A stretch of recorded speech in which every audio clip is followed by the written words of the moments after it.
This what they've been waiting for. Well, I got it then. Alright, so over to the XIV interview, skills interview.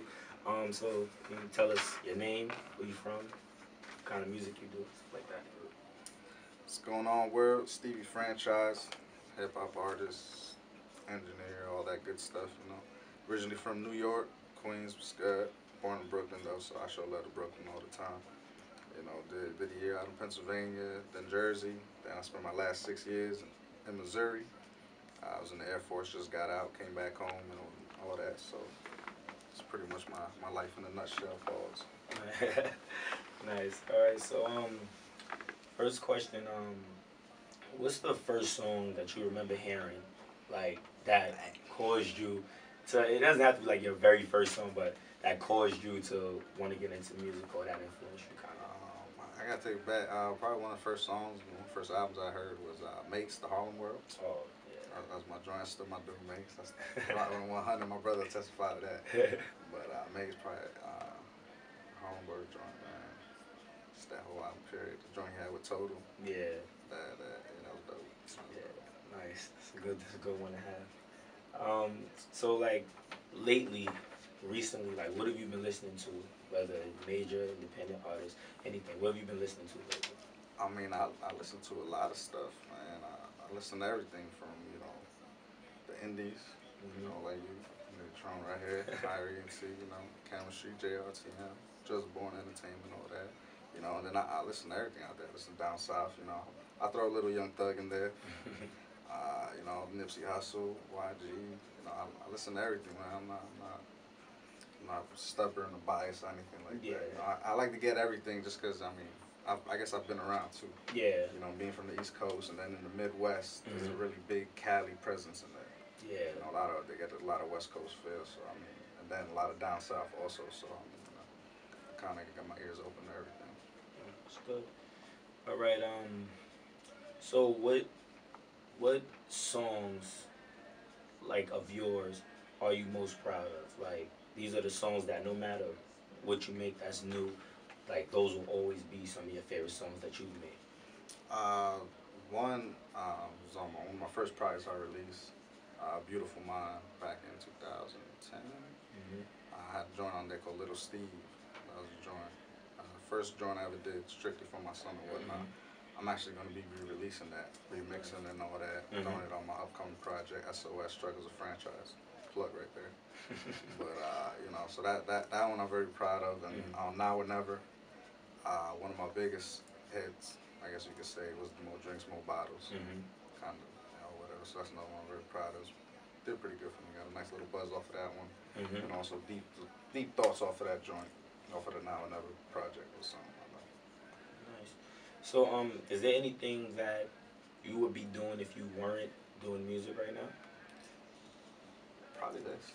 I like doing the behind the scenes stuff, the engineering and all that. So maybe something like that I'll probably be doing. Or maybe I'll still be in the military. It's kind of why I got out to try my hand at music. So yeah. All right. So this is gonna be an interesting question.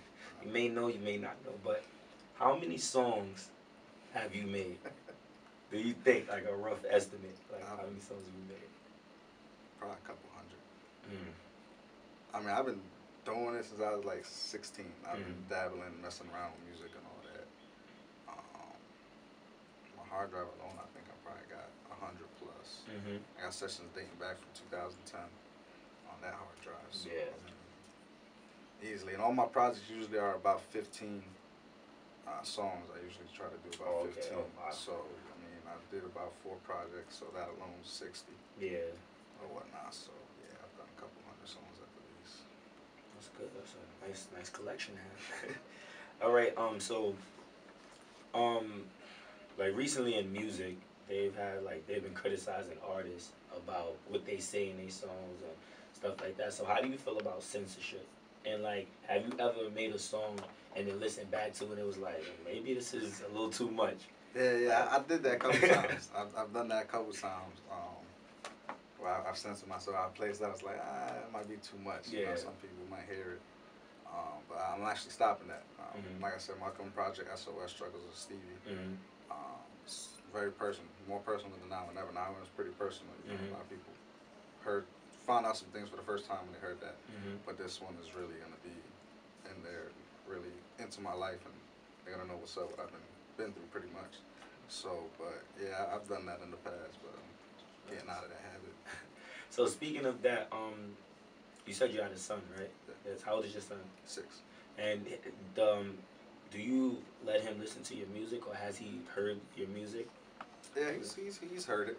I remember that's another reason why I'm very proud of it. Little Steve, when I did that one, I let him hear it, and in that song, there's a recorded conversation that we had when I was living in Missouri, and he was out in Jersey with his mother, and I actually recorded a little conversation we had or whatever, talking, and different parts throughout the song, different parts of that conversation or whatnot. So I actually played that back for him, and it was funny because we was driving, or I was driving to Pennsylvania, and he was in the back, and he was kind of like talking along, like what he said, the parts he said, and then.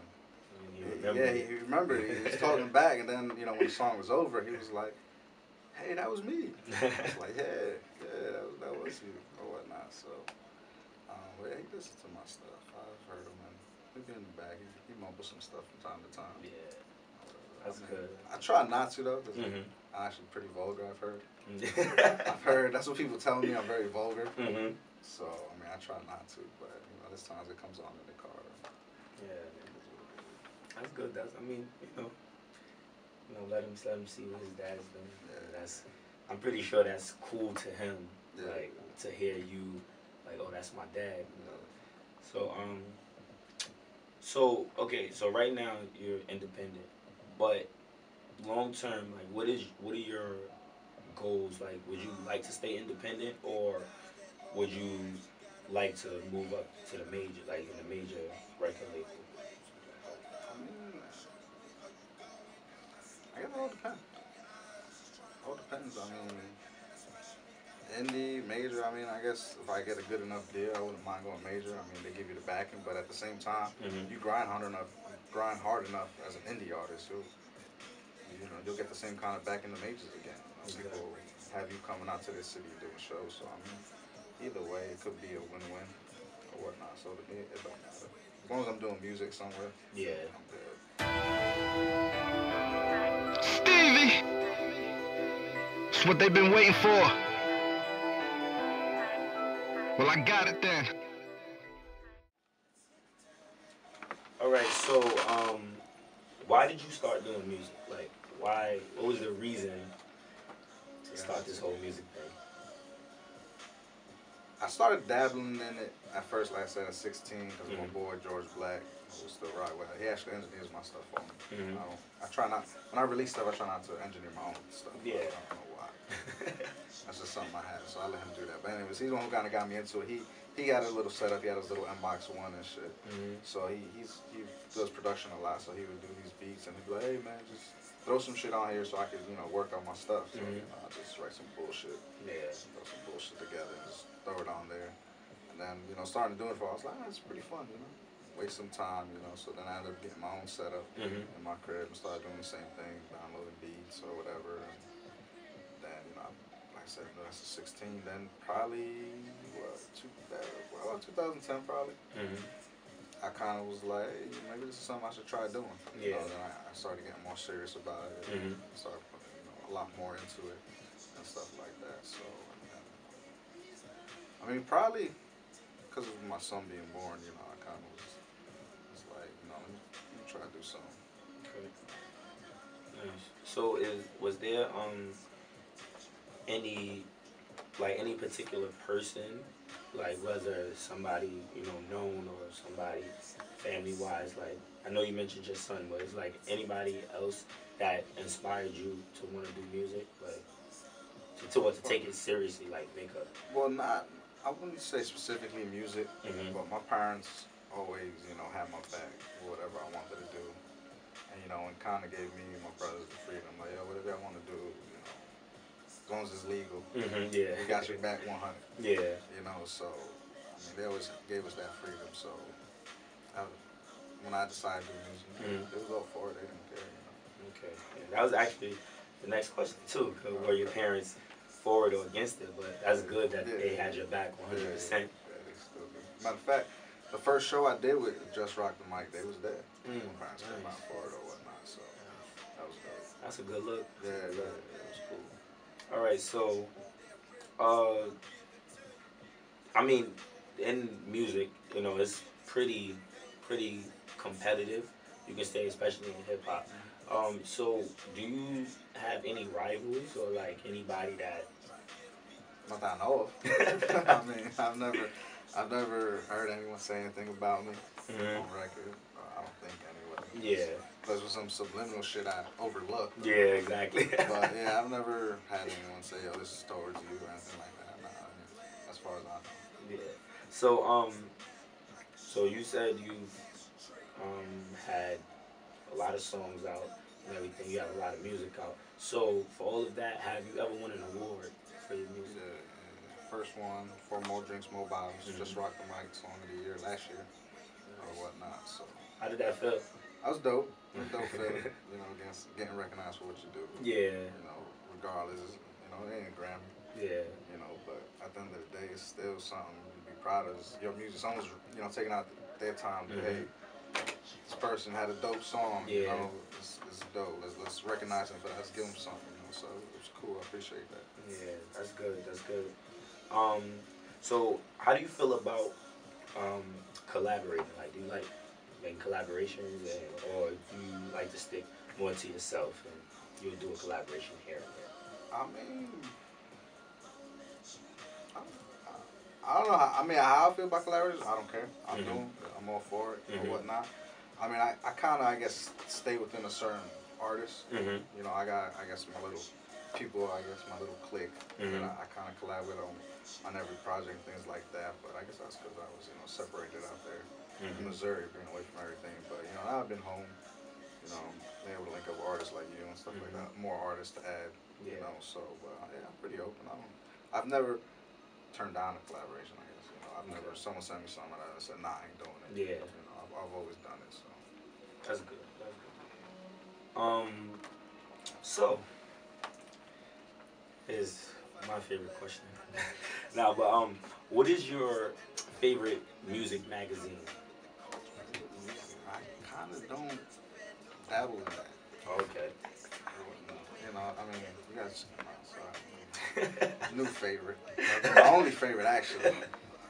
But yeah, I mean, as far as, you know, before or anything like that, I've never really dabbled in it. I kind of stay away from all that, actually. Okay, that's cool. So moving forward, because you know you're an independent artist right now, and you can only go up. So so let's fast forward a few years. Everybody knows your name. You're pushing out good music, good albums. Would going platinum matter to you? Or like, would it mean something to you? I mean, of course it'll mean something. I mean, going platinum, first of all, no one's really doing that nowadays. Yeah, exactly. So, I mean, of course I appreciate it because, you know, that's people showing love. But, you know, getting love regardless. You know, sell 1,000 copies. I can sell 100,000. I can sell 1 million. I can sell 10 million. I can sell diamond or whatever. I mean, but to me, as long as I'm going out there and people are appreciating what I'm putting out there, I'm good either way. I'm not about the numbers. Yeah. You know, it is what it is. If it's gonna happen, it's gonna happen. You know, I'm not saying that that's what I want. So, listening as a fan, listening to Stevie franchise, what do you want your listeners to get from your music or to get out of you? Like, I mean, I just want people to understand that, you know, this music is just my life. You know, I'm out there. I'm not out there saying I'm robbing people, selling drugs. I'm not doing none of that. You know, everything I rap about, I've done, I've been through. You know, I don't lie about music, man. It's my life.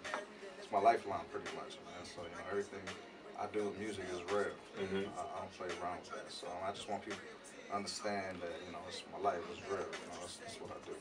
okay. So, name your 3 top artists or producers, directors, anything that you would like to work with that are like, that can be in the industry or not in the industry. Just three people you would like love to work with in any capacity of entertainment. I don't care what no one says, Kanye West. He's up there. That dude is a musical genius. Okay, anyone says, you know, he's very smart. Ryan Leslie is another one. Creative genius. Beast out there. As far as anyone else, let's get a video shot by someone like George Lucas or something. I mean, one of them out there music videos. Let's do that. Let's be different. Right. All right. So let's tell the people where they can find you, where they can find your music, how they get in touch with you, how they can collaborate with you, anything like that. www.steviefranchise.com. I mean, everything's on there. My email, all the links to my SoundCloud, my Facebook, my Twitter, my Instagram. Everything's at Real Stevie Franchise for Instagram, for the Facebook. Twitter is Stevie F Chise, Stevie F-C-H-I-S-E. Like I said, the site got everything, man. StevieFranchise.com got all my links and all that, so definitely holler at me on there. All right. So thank you for letting us know a little bit more about Stevie Franchise, the artist. Appreciate it. Thank you. Stevie! It's what they've been waiting for. Well, I got it then. Lego. I know they asking me when I'm dropping that new shit. It just wouldn't be me without that true shit. They still doubting and acting like I don't do this. Just like they girls still nagging me for some new dick. Whoa, I didn't mean to blow they spot up, but a nigga's feeling like Reggie for 3 shot up. And I'm good so I don't know.